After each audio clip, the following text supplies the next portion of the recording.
हे dear friends, आपका स्वागत है हमारे एक और वीडियो में। आज हम बात करने वाले हैं लैब अटेंडेंट और जेएससी के बारे में कि क्या डिफरेंस है। तो हम सबसे पहले तो बात करेंगे जेएससी के बारे में। तो जेएससी का जो काम होता है वो फाइल वर्क, ऑफिस वर्क होता है, जिसे जूनियर सेक्रेटरिएट असिस्टेंट जेएससी की फुल फॉर्म होती है और इसका लेवल 2 होता है। इसका काम होता है ऑफिस से रिलेटेड, ऑफिस वर्क जो फाइलों का रख रखाव है वो जेएससी क्लर्क करता है। इसे हम क्लर्क भी बोलते हैं। और लैब अटेंडेंट का काम होता है लैब से रिलेटेड, ये इसे लैब करना होता है। वो कई जगह पे आपको एक लैब के लिए एक ही लैब अटेंडेंट होता है, कई जगह पे एक 3 लैब के लिए एक लैब अटेंडेंट होता है। तो सबसे पहले मैं ईएमआरएस की आपको बताना चाहता हूँ। ईएमआरएस के अंदर जो है वो 3 लैब के लिए एक लैब अटेंडेंट है। तो आपको physics, chemistry and biology 3 labs आपको देखनी पड़ेंगी। और जेएससी को है सिर्फ ऑफिस कार दिया जाएगा। ऑफिस कार से जो भी फाइल और डॉक्यूमेंट्स वगैरह हैं उनका रख रखाव करना है, रिसीविंग लेना है, ये सारी चीज़ें हैं। प्रिंसिपल अगर कोई भी आपको डॉक्यूमेंट्स मांगते हैं तो आपको देन उनके सामने प्रेजेंट करना है, ठीक है। तो ये सारी चीज़ें हैं। और वहीं पे अपने लैब अटेंडेंट का जो काम है वो अगर स्टार्टिंग सेशन जैसे ही स्टार्ट होता है उस टाइम पे अगर कोई भी लैब लैब से रिलेटेड कोई भी वर्क नहीं है तो आपको ऑफिस में भी लगाया जा सकता है। ऑफिस में आपको कोई भी ज़्यादा हार्ड काम नहीं दिए जाएंगे। जैसे फोटोकॉपी से रिलेटेड है, कोई फोटोकॉपी उन्हें निकालनी है, प्रिंट करनी है, या कुछ भी इसी से रिलेटेड कोई डॉक्यूमेंट्स हैं, जैसे मान लो कि कोई रजिस्टर पूरा फुलफिल करना है, तो ऐसे छोटे-मोटे काम आपको दिए जाएँगे। आपको कोई भी ऐसे कंप्यूटर पे वर्क नहीं करना है, कोई भी ऑफ़िशियल डॉक्यूमेंट्स को हाथ नहीं लगाना है, कुछ भी ऐसा काम नहीं करना। तो ये सारे काम हैं। एक तो आपका जैसे ही सेशन स्टार्ट होता है तो प्रैक्टिकल का जो सीबीएसई की तरफ से है वो सर्कुलर जारी हो जाता है कि कब कौन से प्रैक्टिकल कराने हैं और कब तक ये समाप्त करने हैं। तो आपका स्टार्टिंग में ही प्रिंसिपल पूरा चार्ट बनाते हैं ड्यूटीज का।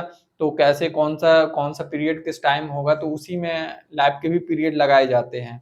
बाकी आपके प्रिंसिपल के ऊपर है कि आपके प्रिंसिपल किस तरीके से आपके स्कूल में पूरे तरीके से आप किस तरीके से वो काम कर रहे हैं। तो ये सारी चीजें हैं। तो लैब का अगर स्टार्टिंग से सेशन स्टार्ट होता है, जैसे ही अगर आपके पीरियड लगा दिए जाते हैं, पीरियड अर्थात ये है कि अगर लैब के पीरियड लगा दिए जाते हैं तो जो काम होता है लैब का प्रैक्टिकल कराने का वो सारा का सारा पीजीटी का होता है। लैब अटेंडेंट पीजीटी के अंडर में काम करेंगे और देन जो भी सामान की रिक्वायरमेंट होगी वो स्टार्टिंग में ही आपको बता देंगे कि ये सामान की रिक्वायरमेंट है मुझे।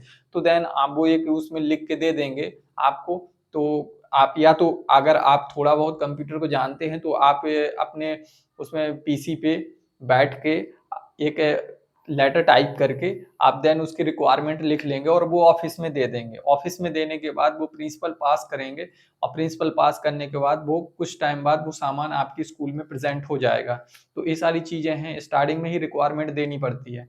और अगर इसके बाद अगर प्रैक्टिकल स्टार्ट होते हैं, प्रैक्टिकल स्टार्ट होने पर आपको जितना भी सामान है, जितना भी जब जो सामान चाहिए है पीजीटी को उस प्रैक्टिकल कराने के लिए, तो वो सारा का सारा सामान आपकी लैब में होगा तो वो आप बता सकते हैं। और अगर कोई भी सामान अगर नहीं है, तो आप बोल सकते हैं कि सर ये सामान नहीं है। तो अगर वो बोलते हैं कि और हमने रिक्वायरमेंट दी थी उसका क्या हुआ?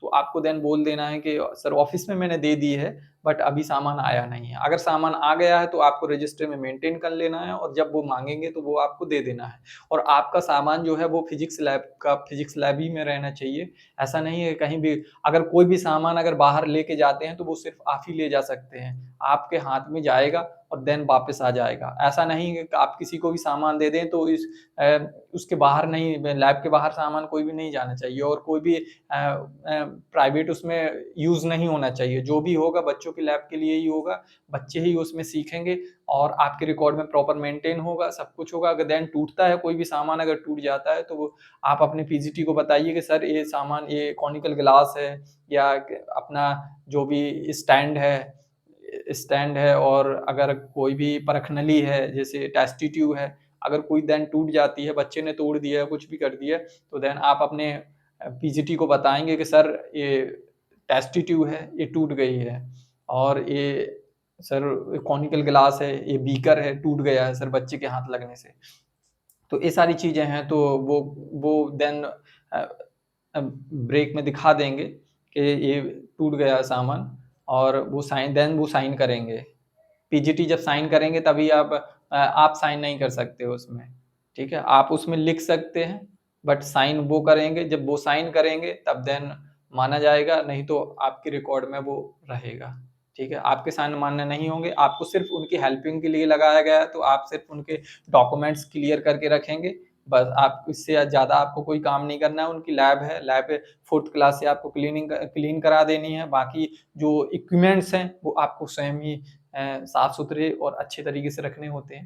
ये सारी चीज़ें हैं। वहीं पे अगर जेएसए की देखें, तो जेएसए का जो होता है, जेएसए का फाइल से रिलेटेड काम होता है, डॉक्यूमेंट से, टाइपिंग। अगर कोई टीचर टाइपिंग के लिए लेके जाते हैं लेटर कि सर ये मेरा लेटर है सर, मुझे कंप्यूटर नहीं आता और टाइपिंग कर दीजिए, तो देन उन्हें टाइपिंग करनी पड़ती है। तो ये सारी चीज़ें हैं, अगर वो ना नहीं बोल सकते, अगर ना बोलते हैं तो आप देन प्रिंसिपल सर से बोल सकते हैं कि सर ये लेटर है, सर मुझे कंप्यूटर नहीं आता है और सर ये कर दीजिए, ये सर जेएसए सर मना कर रहे हैं, कुछ भी है, या वो आपको बोलेंगे कि जाइए और क्लर्क सर से करा लीजिए। तो ये सारी चीज़ें हैं और इसमें डिफरेंट, ये बहुत ही ज़्यादा डिफरेंट है।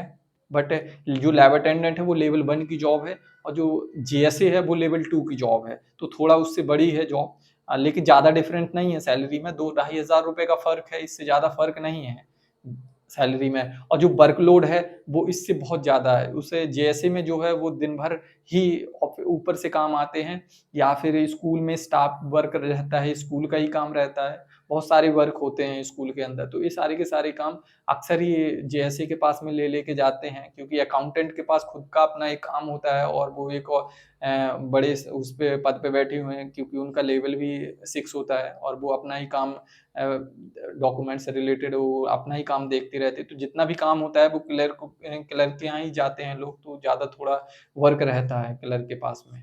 तो इसीलिए थोड़ा वो हैट्रिक वाली जॉब है। तो उसमें प्रमोशन है, आपका डायरेक्ट एसएससी के लिए प्रमोशन हो सकता है उसमें। और प्रमोशन लैब अटेंडेंट में कोई प्रमोशन अभी तक तो फिलहाल नहीं है, लेकिन अगर फर्दर आप एलडीसीए देते हैं, एलडीसीए एग्जाम जो डिपार्टमेंटल एग्जाम होता है, अगर वो देते हैं तो आप डायरेक्ट 5 ईयर में आप जेएसए बन सकते हैं, ठीक है? तो जेएसए आप लेवल 2 बन सकते हैं।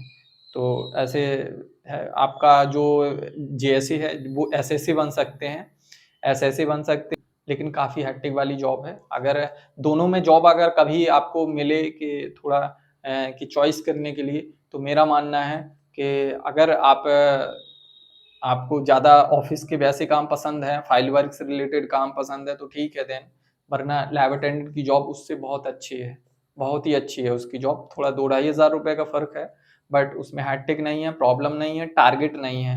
उसमें टाइम के साथ में आपको टारगेट दिए जाएँगे, वो टाइम के साथ में आपको देना है और डायरेक्ट आपको दिन में 50 बार आपको प्रिंसिपल ऑफ़िस में रिपोर्ट करना है। हर डॉक्यूमेंट्स आपको दिखाना है, अगर प्रिंसिपल आपके देन बहुत ज़्यादा बारीकियाँ निकालते हैं, तो कई बार आपकी लेटर रिजेक्ट, आपके बनाए हुए लेटर आपके रिजेक्ट कर दिए जाते हैं और आपको पुनः बनाना पड़ता है। काफ़ी चीज़ें करेक्शन करनी पड़ती हैं चीज़ों में, तो बहुत टाइम लगता है। तो ऐसी सारी चीज़ें, बहुत सारी चीज़ें हैं, जो काफ़ी हेक्टिक वाली जॉब है और थोड़ा प्रॉब्लम्स रहती है। एक तो ईएमआर जो डिपार्टमेंट है, वो नया डिपार्टमेंट है, तो इसमें क्या है, सर्कुलर नए-नए आ रहे हैं, चीज़ें नए तरीके से हो रही हैं, सीबीएसई के नए और नवोदय विद्यालय की जितने भी चीज़ें हैं, वो सारी की सारी चीज़ें सेंट्रल गवर्नमेंट ने अडॉप्ट कर रहा है, कर की हैं। तो ऐसी सब है चीज़ें हैं, तो काफ़ी प्रॉब्लम्स होती हैं। तो इससे अगर कंपैरिज़न किया जाए तो लैब अटेंडेंट एक बहुत ही अच्छी जॉब है और कंपैरिज़न टू जेएसए। तो ये सब चीज़ें थी मुझे मेरा बताने का। अगला वीडियो देखते हैं जेएसए और अपने हॉस्टल वार्डन के उसमें लेके आते हैं एक वीडियो, फिर देखते हैं कि कैसा क्या है। तो उसके बारे में भी कंपैरिज़न करेंगे, सबकी जॉब के बारे में बताएँगे एक दूसरे से कंपेयर करके। मिलते हैं नेक्स्ट वीडियो में। Take care.